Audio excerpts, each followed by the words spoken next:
Hello everyone. Today we're going to do a training on EMS charts. We're looking at switching EMS charts over to a new version, a little more user-friendly, easier to work with, easier to write reports in. Everyone should be familiar with the old interface as you see here. All the fields are going to be the same. How you get into it is going to be your same username, your same login, nothing new there. This video training is going to consist of a few different videos explaining some differences between the two and a basic walkthrough of the new EMS Charts Gold. Okay everyone, your new EMS Charts Gold login is right up here on top of Google Chrome. You can get to it from the old EMS Charts. It's a few more steps though, so it's saved right up here for you. Your same username and password is what you use to log in to this.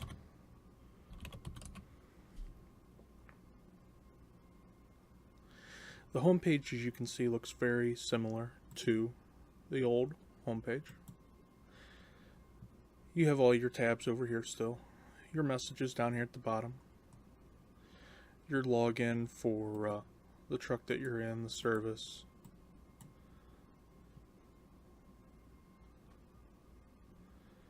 Your patient records, special reports, all that type of stuff is over here on your left hand side. To access, you just click on it. As you can see here, this account doesn't have any charts created yet. So our test account will create one as we walk through here. All of your incomplete charts and EQAs will show up here as they have in the past. Those of you that have QA privileges, you'll also see QAs down here farther, those that have been waiting to be QA'd. You still have access to that. As for creating a new chart, click on Create Chart up here at the top.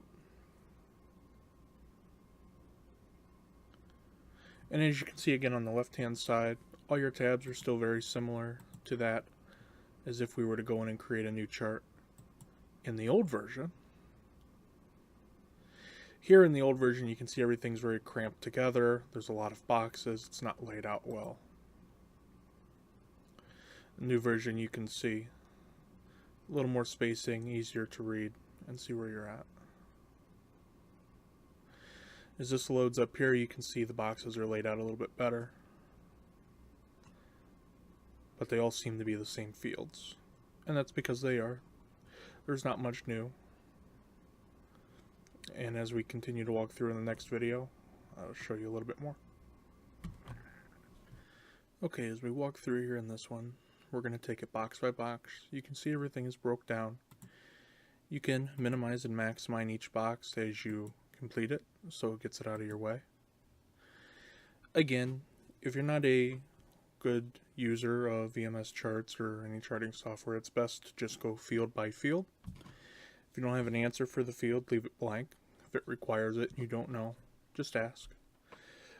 And that's what we're going to do in this situation. We're just going to go field by field. I'll explain some of them that maybe need some explanation. Most of them should be pretty self-explanatory. One of the new fields that we did add is the alert CAD number. And the reason we added that is just for tracking of our CAD calls. As all of you should be familiar with the computer-aided dispatch that we have in the truck. You're able to self-dispatch, you're able to see the notes, the EMD notes that the Sheriff's Office is putting in now. This alert CAD number is just a reference number, which would be this number right here. You can see it says CAD number. It's the year followed by normally a 5-digit number. And that number just gets put in this box here. And so for an example, we're just going to make up a number. And that way, if we pull the chart, we can easily pull the CAD call that went along with it and look at any notes that you may have been reading as you were responding in case if any issues were to arise. So as we go down here, again, you have a choice between Medic 1, Medic 2, your staffing, your response. EMD, this is going to be a new field as well. So you can put yes with pre-arrival, yes with no pre-arrival, no. Most times it is going to be yes. The Sheriff's Office is EMDing 90% of our calls. Most times it is going to be pre-arrival instructions. If you don't know if they did pre-arrival instructions, CPR, additional information, medications, which could include nitro or aspirin, then put yes with no pre-arrival instructions. If it states that they did nitro, aspirin, some sort of other pre-arrival, go ahead and select that as well. If you really don't know, just select not known. You can also select yes if unknown, if pre-arrival was given, if you know that they did EMD, but you don't know. So there's multiple options here for that. Be sure to select this appropriately. That's a demographic that we're going to be keeping an eye on. The EMD card, you're not going to have that information. It's not a required field. You're not going to have to put an answer in there. You can put in NA if you would like. Your type of service, again, is going to be seen. This is similar to the old EMS charts. It's going to be unscheduled unless you're doing some sort of a pre-approved transport, and then it would be scheduled. Medical category, your disposition. Most times your disposition is going to be treated, transported by EMS. For this, we're going to put it in as a training chart. There's a couple new ones in here. Be sure to take time when you're filling out your chart to read and choose the best answer in this scenario. If there's no patient contact, no patient found, a lot of these are very similar. There's small differences. Just take the time to figure out which one's the best for your situation. For the sake of this chart, we're just going to do abdominal pain. It's always going to be an initial trip. And your vehicle grid is where you receive the call at. So if you were at the station when you received the call, it'd be Wakeman Village. If you were at a hospital when you received the call, it'd be Mutual Aid. If you were clearing from another call in another township, when you receive the call, select that township. For the sake of this, we're going to do the village. Again, here you just choose your crew. Works very similar. You select your roles, as many as you would like. If they did multiple things, select all that apply. I'm going to leave Kevin on there just for the sake of having two people on the report. Again, your referring is where you picked up the person at. If it's a common place that we go, these are already pre-programmed in. They may just require a room number or a lot number. We're going to do Firelands Manor on this one. You can see it pre-populates here.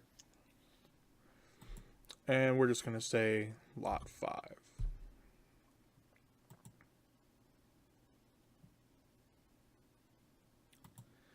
Your requester is going to be whoever requested for you to respond. If it's 911, it's just going to be HCSO 911. If, say, the police department was to call over and ask you to respond down there for something, you'd put in Wakeman Police, or whatever the situation may be. Your scene grid is where you became on scene at, where you called on scene at. Again, if it's mutual aid, if you're mutual aiding for North Central MS or another agency, you'd select that. Firelands Manor falls in Wakeman Township, so that's what we're going to select for this. And how you responded. Most times it's going to be emergent immediate response, unless for some reason you were downgraded on the way there or you didn't respond that way at all. Times are very similar. You can click the clock to set the time that it is. See, I just did that. I marked it at 10:06. You can click the green arrow and it'll fill it in all the way down to the end for all the times above it.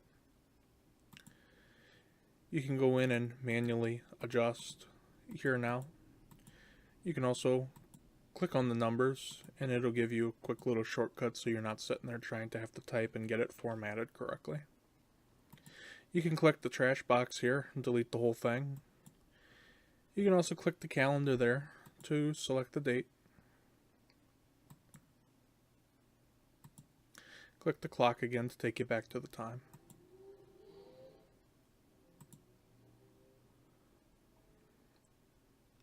Odometer works the same. It's going to be 0 at your reference, whatever it is that you're receiving. And your loaded will calculate automatically.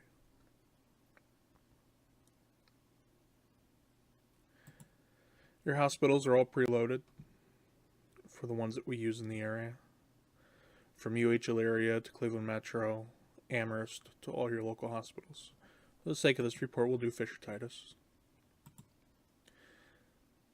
Be sure to select a designation. It's a new field with the Nemesis fields in the state of Ohio. If none of these apply for your situation, just go ahead and click on Hospital General. We're going to do emergent immediate response for this. On destination basis, be sure to select this, whether it was your choice, family's choice, patient choice, closest facility. Be sure to select an accurate answer here. Your destination grid under the receiving hospital is always going to be mutual aid. It's the grid in which your destination was. It doesn't fall within our service area. Here, there's a new comment box. If you have any comments about why you chose the hospital, why you went to a certain facility, be sure to enter them in your narrative, but you can also enter them here. It makes for reviewing why you went there much easier. If it's as simple as patient's choice, patient's request, refusal of another facility, you can put that in here, and then those that are QAing the chart will know to look further for that. So here's page 1, pretty self-explanatory. Next video will continue on through the patient section of EMS Charts Gold. Okay everyone, at the bottom of page 1, you can either click Next or click Add Patient. This box may say Add Patient depending on if you've went back to another page or not. Depending on your disposition on page 1, whether you transported, you had no patient, you were canceled en route, the no patient option is going to pop up. Sometimes this option will not be here. If this option is not here for no patient, go back to page 1 and check your disposition, because that'll make a difference on whether or not this appears. For this sake, we're going to search for new patient. I've added myself in. Search by last name, social, date of birth. And it'll pull up a list just like it has before. Be sure prior to adding a new patient that your patient is not in the list. If your patient is in the list, you must use the existing patient account. Do not add a new patient if they are in the list. If you're not sure because there's information missing, go ahead and create a new patient. We can always merge them later. As you can see here, the patient will pop up. All information that has been previously added by other crew members will show. It's pretty self-explanatory. Again, go field by field. Address, insurance information if you have a copy. This is not required to be put in by anybody. If you feel like putting it in, feel free to. Save some time on the end of the billing company. All this information would be right off of the person's face sheet if it's accurate. Medical history you can add. Be sure to upload a accurate medical history, as multiple crew members will have access to this as the patient is ran on. Any allergies. Over here on the right hand side, if they're a resident of the area, a DNR, height, weight, that type of information. The subscriber box is if they're a donor drive subscriber. Most times you're going to put in no because you're not going to know. If they happen to tell you on the call that they are, feel free to put that in there. Again, not required. Barriers to care. If there are barriers, whether they're combative, there's a physical barrier, you're unable to get into the house, you're waiting on fire or police. If there's some sort of other barrier, obesity, something that's not listed, be sure to add that there. If you know their physician, be sure to add their physician there. It makes it easier if the doctor was to ever call and ask for a copy of the report. If you have a juvenile, or any person for that matter, and there's another person with them that may be taking care of them, responsible for billing or medical care, be sure to get their information if you're able to as well. And then you can search for them just like you would any other patient, and you can add them in and tie them together. And so that way, if we can't access or can't get a hold of the patient for certain reasons, we have another route of contact.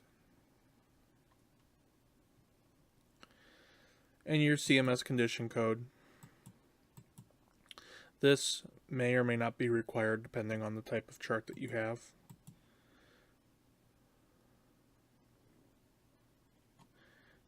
And once this is all filled in, you can just click next and it'll take you on to your actual primary assessment and patient information.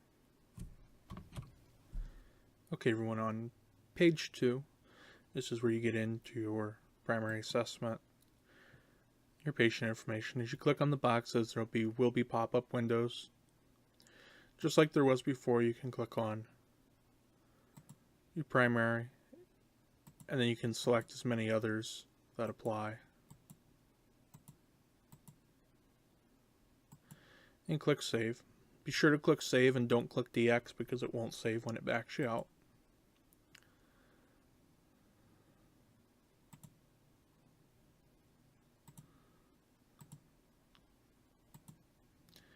Be sure to select as many that apply. The single boxes here are only going to allow for one answer. Your check boxes will allow for multiple. If only one applies, only one applies. For these boxes here, you'll find these under medications, allergies, and multiple other locations throughout EMS Charts Gold. When you select one, you can click it again and go in and select another. And it'll keep adding to the list. To remove it, just click on the little X on each one and it'll back them out.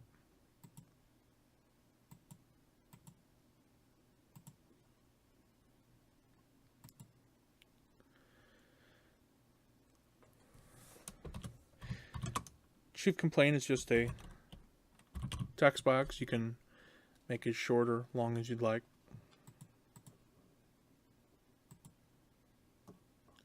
Your ALS assessment on most calls is going to need to be completed. If it is completed, be sure to put in why there was an ALS assessment completed, what you saw that made you do it, whether it was protocol, whether it was the chief complaint. Again, your activity, this nice list here that everybody loves of figuring out that whether they were circuit training or furniture building.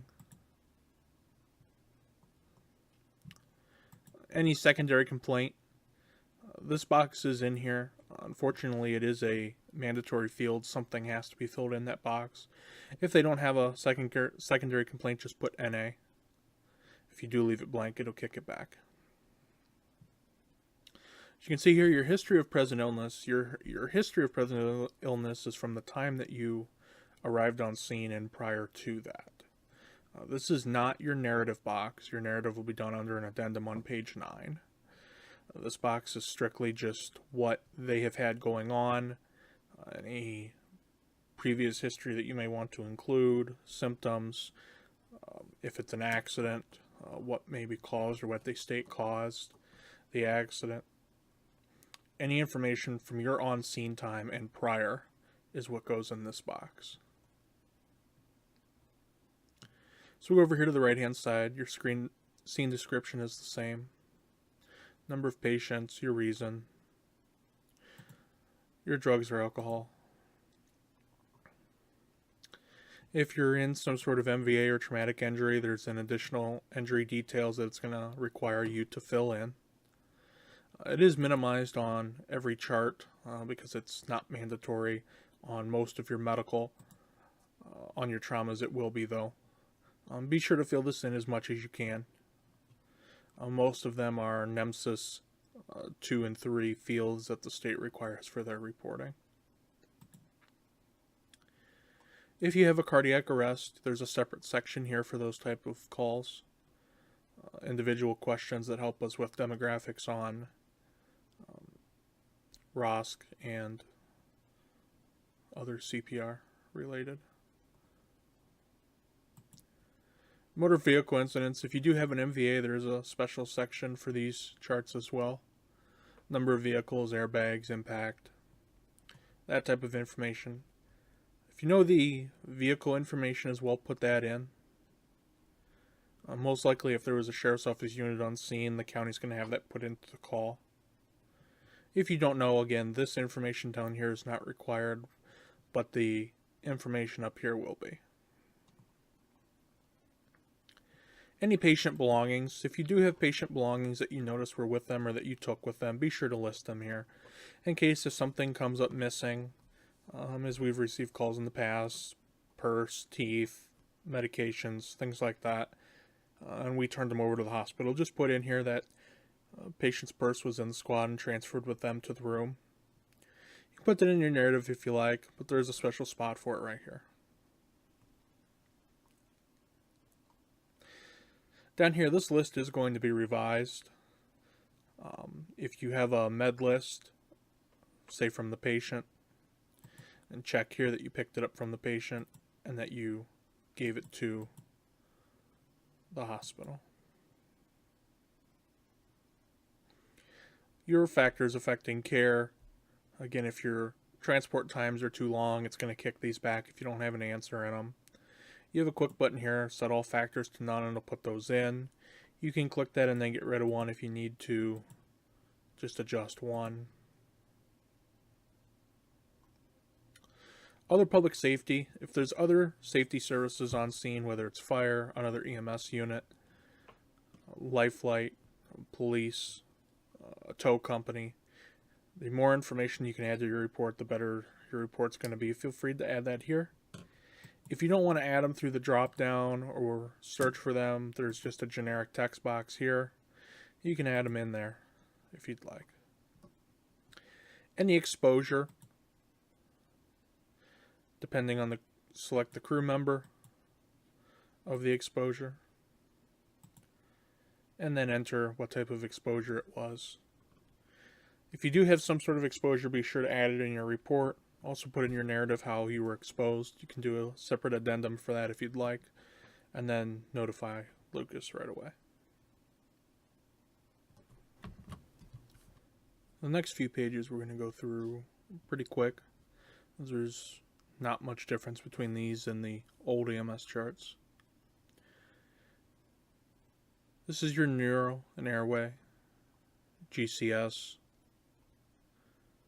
motor sensory, all that information. There is a nice default button right up here at the top. Sometimes it will show as a blue box somewhere to this next button right up here. It'll be in two different locations if it's not. And you can click that, and normally these are all blank, and it'll fill in all of this information, appropriate with purpose, equal round reactive. Be sure to look at each box so you don't put something that's not correct.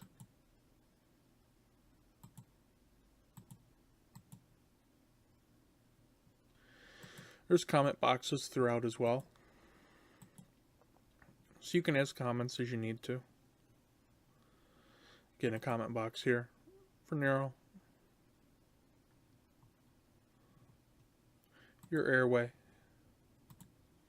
and so on. You get to page 4, this is your respiratory, cardiovascular, ventilator if you do have them on one or if they have a pacemaker. Again, here you can click the defaults button up at the top and you can see it puts in this information. Any respiratory comments, again, you have comment boxes here. If firefighters put on oxygen prior to your arrival, or if they're on oxygen prior to your arrival, feel free to put that here. Again, you can put it that the patient did it. Law enforcement, fire personnel. Whether it helped them, didn't help them. Unchanged would be if they were already on it and it's not any different than day to day for them.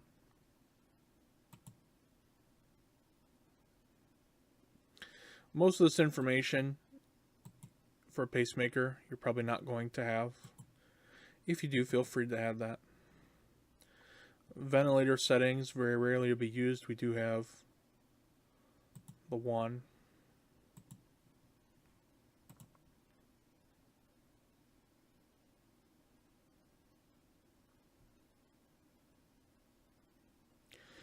So we load into your secondary survey.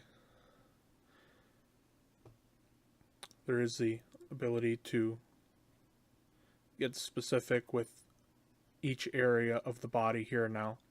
And this is slightly different. Your secondary survey on the old EMS charts was the actual person that you could click on and then you could add in comments. They got rid of that.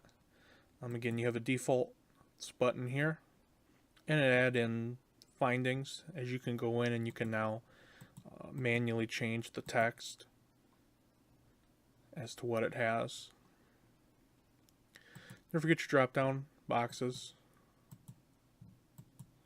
If there's any burns that you see, if they have any drains or tubes.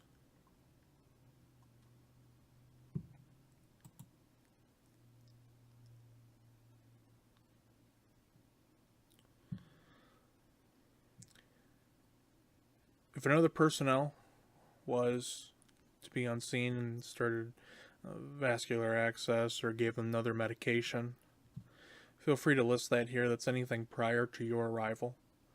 Anything after your arrival will be listed in page 8, your activity log.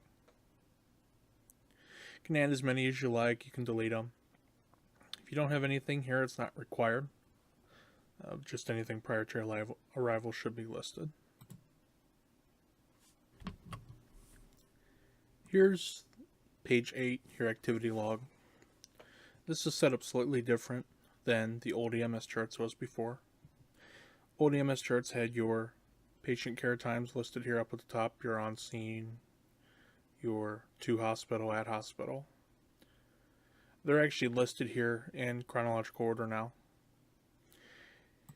You can click the Add New button and it'll fill open a form. You put in your date and time and go box by box to fill in your information.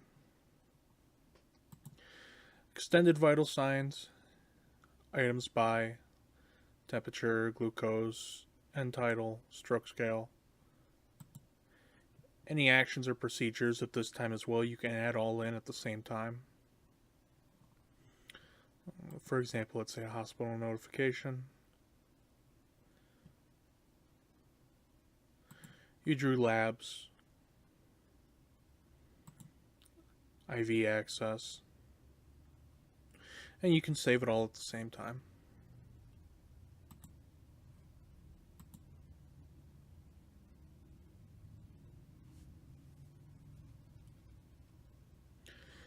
Your EKG import is now here. You can search from any import you did that day, previous days, the last week.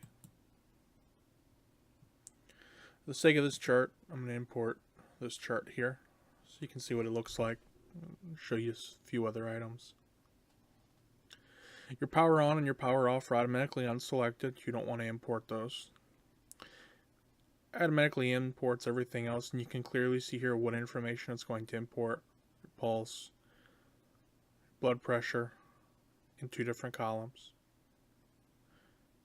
Saturation. If you had end tidal hooked up to the monitor, that would show up here as well. Anything else you log under the event button on the LifePak 15 is going to show up here. under this list. So if you log that you did a medication, any CPR information, anything like that that you log on that monitor will upload. So that's a good tool to use as well. There's an event button right on the front panel of the LifePak 15. You can set a generic, you can click other options. Take a look at that next time you're in the truck. If you have questions, feel free to ask. Down here at the bottom are a bunch of reports that will get uploaded. Be sure to only upload what you need to upload. Anything that says 12 lead should be uploaded, and anything that says print should be uploaded. Every time you click print or the monitor prints a strip, it's going to either come out as 12 lead or it's going to come out as print. Every time you print on the monitor, it will print here as well. The rest of these vital signs, initial rhythm, continuous complete, none of those are needed. If you upload too much, it'll kick it back from the state because the file size is too big. As you can see here, once everything uploaded, how it put it all in. Everything is time-stamped according to the time on the monitor. As you can see here, it's off from our patient care times on this report because it's an old import. You can click over here on the vitals actions. You can duplicate it, delete it, or you can go in and edit it. If you click edit, it'll open this box that we saw before on the add vital signs page. It allows you to go in and add more information. Obviously information like your GCS, your pain scale, any additional comments are not going to be uploaded from the monitor. So on most of your vital signs, you're going to have to go in and enter this additional information.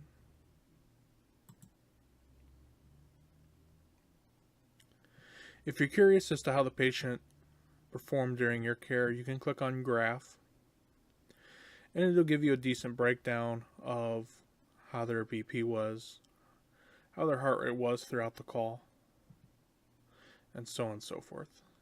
It gives you a good look at whether they stayed stable, they improved, they declined, things like that. And when you're done with this page, you just click Next to take you on to page 9. Here on page 9, it's very similar to the old EMS charts. There are a couple new things, one of them being the State v3 custom elements. This is in relation to the Ohio trauma triage criteria. If you do have a trauma as a patient, be sure to review these and see if any of these apply. So it's an important part of our reporting to the state. Most of your medical calls and even trauma calls are going to be no triage criteria met. And you have to click Save after that's selected. And it's going to kick you back here again, like you didn't fill it out, but you did. And be sure when you're done, just click Cancel and go back.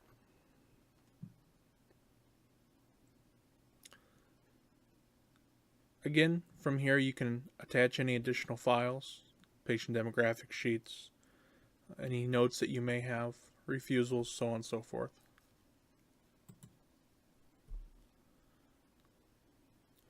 This is very similar. It looks almost exactly the same. Attach it, rename it if you'd like, any category that it fits, etc.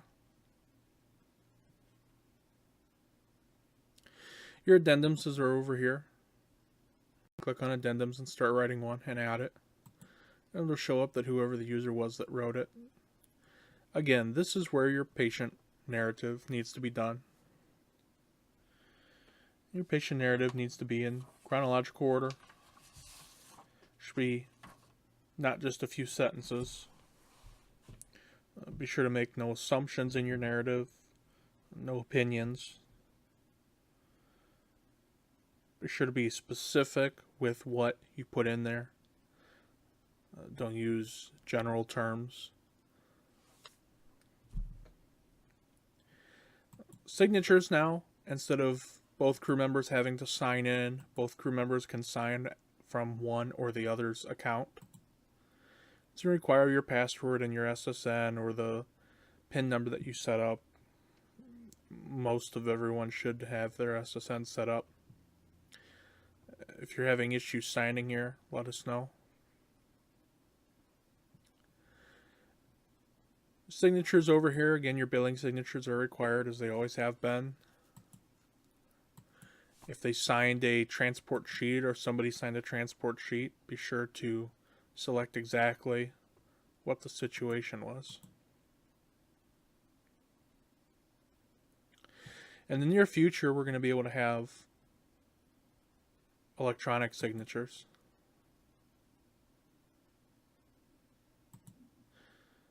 That'll be under the PDF signature forms. You'll be able to click on patient signatures.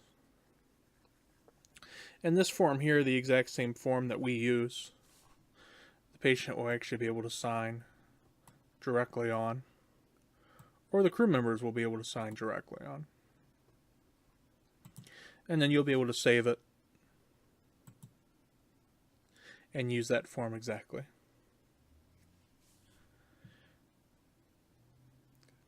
Do not have to use that now. Feel free to still use the paper forms in the truck and the clipboard.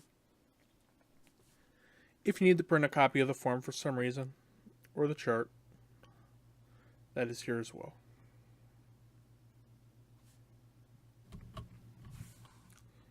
So now that we've gone through the new EMS Charts Gold, this is a final outlook at the chart. As you can see, it did not change the way the charts look at all on the printed side.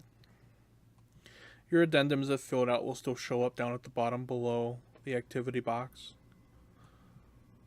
All the rest of your information is still here. It's just a matter of the way things are laid out in the software itself. If you have any questions regarding this, feel free to ask John or Lucas. In regards to any issues that you have, feel free to contact John, and I'll get with EMS Charts and figure out why it's not working. Google Chrome does have some bugs with this software right now. You may want to try Mozilla Firefox. Do not use Internet Explorer.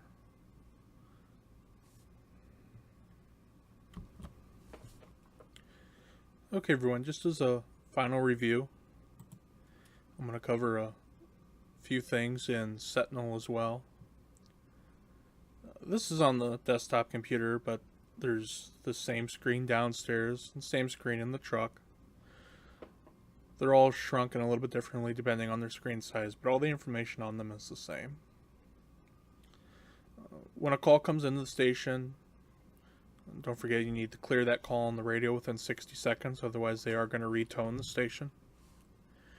If you're not en route within 2 minutes during the day, 3 minutes at night, they'll automatically retone you as well. When you hop in the truck and you call en route, be sure to hit the button associated with being en route or on scene. In the truck, you can hit it on the touch screen. You can hit the corresponding F key at the top of the keyboard, or you can also use the mouse and click it as well. Your to destination and at destination boxes, when you click them, will pop up with the list of hospitals, as well as a spot to put your mileage. You do not have to use the beginning and ending miles buttons, as those have been incorporated into the to destination and at destination. When you're in service at the hospital, if you're just working on the truck but you're in service available for another call, feel free to click that in service button to let dispatch know that you're available. They can get a hold of you if the need arises. When you're returning from whatever hospital facility you're at, click return the quarters and in quarters. If you're on a special detail, you're covering a certain event but you're in service, be sure to click that. It'll open a text box and allow you to type in what you're doing. If you're going to be on the air for just going to Dollar General, gas station, something like that, be sure to click the on the air button so they know you're out of the station, but you don't have to click a special detail and let them know where you're at. The on the air button just lets them know that you're out and about.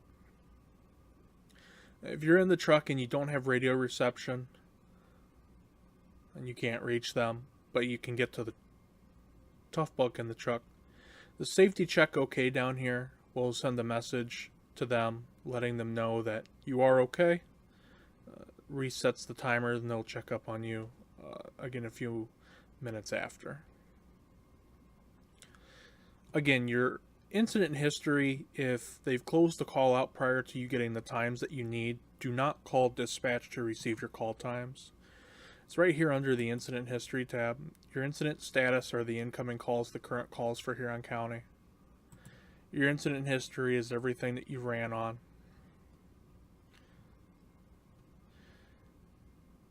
The most recent all the way down at the bottom.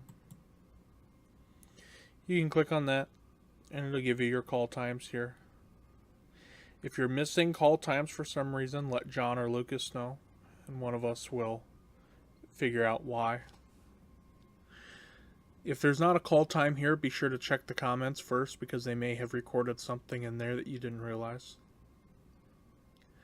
Be sure when you're filling out your report to look at the address that they gave you versus the address that you're actually at. If there's any issues between addresses, be sure to notify Lucas. Any additional information, there is a chat box over here that you can reach dispatch with. And there's additional tools on here. If you're interested in learning what they are, get a hold of John, and I'll walk you through those. Be sure to try and log yourself at the top here as much as possible. It assists with dispatch, and it also assists with make sure we have accurate call times. Again, be sure to use the radio as well and notify them what's going on. If you don't receive safety checks, more than likely it's because you didn't have a good connection with radio communications. As soon as you're able to and you're okay on scene, let dispatch know that you're okay on scene.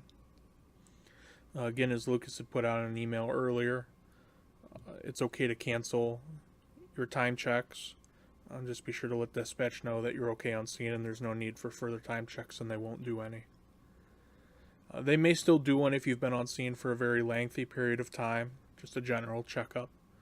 That's required across Huron County for any law enforcement, fire, or police agency. If you have any questions, comments, concerns, feel free to reach out to Lucas or John, and we'll help you with them. Thanks, guys.